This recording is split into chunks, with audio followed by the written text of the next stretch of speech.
Assalamualaikum warahmatullahi wabarakatuh. Halo teman-teman, kembali lagi bersama Pira di video pembelajaran multimedia dengan tema Yuk Mengenal Rukun Iman dalam Islam. Nah, sekarang kita membahas terlebih dahulu arti rukun iman. Rukun iman itu terdiri dari dua kata, yaitu rukun dan iman. Rukun itu artinya dasar, sedangkan iman secara bahasa berarti percaya atau yakin. Sedangkan menurut istilah, iman berarti percaya dengan sepenuh hati, mengucapkan dengan lisan, dan mengamalkan dalam kehidupan sehari-hari.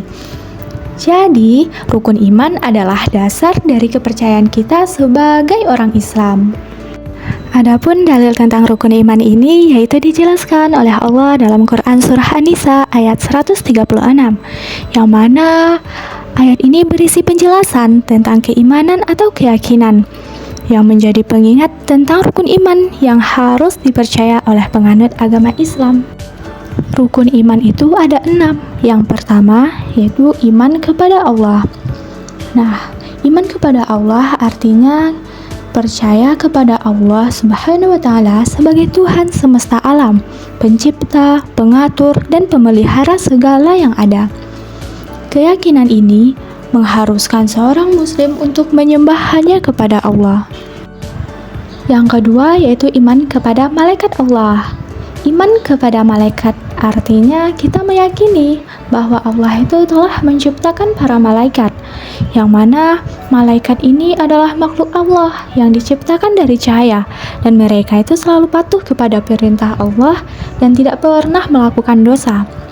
Nah, malaikat ini yang wajib kita ketahui itu ada 10, yaitu malaikat Jibril, Mikail, Israfil, Israel, Munkar, Nangkir, Rakib, Atid, Malik, dan Ridwan.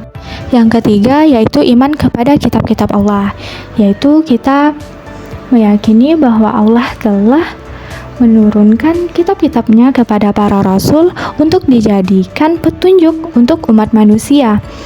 Nah, kitab-kitab itu diantaranya yang pertama, kitab Taurat diturunkan kepada Nabi Musa alaihissalam, ada kitab Zabur diturunkan kepada Nabi Daud, kitab Injil diturunkan kepada Nabi Isa, dan kitab suci Al-Quran diturunkan kepada Nabi Muhammad SAW. Nah, contohnya itu kan kitab Al-Quran, yang mana kitab ini adalah pedoman hidup kita. Yang keempat yaitu iman kepada Rasul-Rasul Allah. Nah, Rasul ini adalah utusan Allah yang membawa pesan dari Allah untuk dirinya dan untuk umatnya. Ada 25 nabi dan rasul yang wajib kita ketahui, yang mana itu diantaranya ada Nabi Muhammad SAW, yaitu rasul yang terakhir. Contohnya itu Nabi Muhammad ini merupakan uswatun hasanah, yaitu suri tauladan kita dalam beribadah dan berakhlak yang mulia. 5 yaitu iman kepada hari akhir atau hari kiamat, yang mana ini berarti percaya akan adanya hari pembalasan, di mana semua manusia akan dibangkitkan kembali untuk dihisap atau diperiksa amal perbuatannya. Kita percaya bahwa akan ada kehidupan setelah mati. Nah, contoh iman kepada hari akhir ini yaitu kita akan berusaha melakukan kebaikan agar mendapat balasan yang baik di akhirat kelak. Yang keenam yaitu iman kepada qada dan qadar. Nah, ini berarti bahwasanya percaya bahwa segala sesuatu yang terjadi di alam semesta ini atas kehendak Allah, yang mana semua manusia yang beragama Islam itu harus berprasangka baik kepada Allah.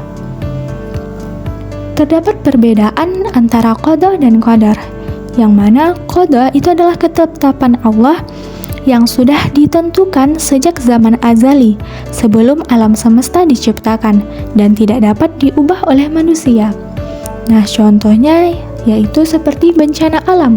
Peristiwa seperti gempa bumi, banjir, atau perubahan cuaca merupakan ketetapan Allah yang tidak bisa dihindari.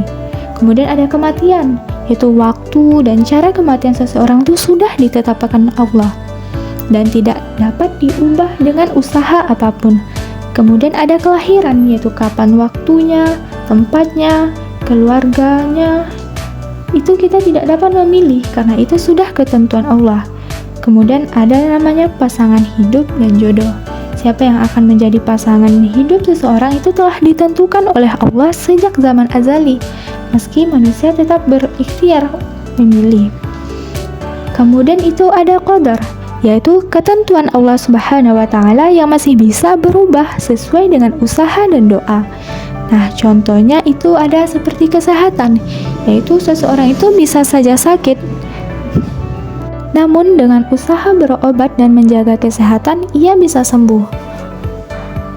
Usaha inilah yang berperan dalam perubahan kondisi ini. Kemudian ada rezeki, yaitu Allah yang telah menetapkan rezeki manusia, namun jumlah dan cara menetapkannya bisa berubah sesuai dengan usaha, kerja keras, dan doa. Kemudian yang terakhir ada keberhasilan dan kegagalan. Seseorang yang awalnya gagal bisa berhasil jika terus berusaha dan berdoa.